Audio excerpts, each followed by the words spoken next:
দুজন বসে আছে ফকির। একটা হচ্ছে গিয়ে কাপড় বাঁধা। ওর অনেকে জিজ্ঞেস করেছে কেন কাপড় বাঁধা, তো বলছি ওর পিছনে কেন কাপড় বেঁধে রেখেছি। কিছু মানুষ আছে যারা দুষ্টু, ওদের মতন অবলা জন্তুদের মারে, তো মেরে ওখানটা ক্ষত করে দিয়েছিল।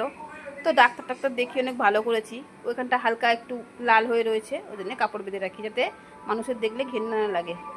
আর এই যে রাজরানী বসে আছে, বাবু ঘরে রয়েছে, রেখে দিয়ে এসছে ওর বাবুকে, রেখে টেকে দিয়ে এসে এখন একটু রিল্যাক্সে বসে আছে।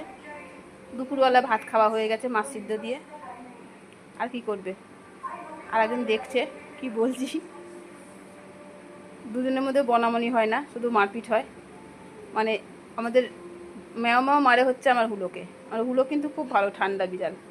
ও হুলো হলে কি হয়েছে, ওর বাচ্চাগুলো কিন্তু কিচ্ছু বলে না, আবার দেখে, খুব ভালোবাসে।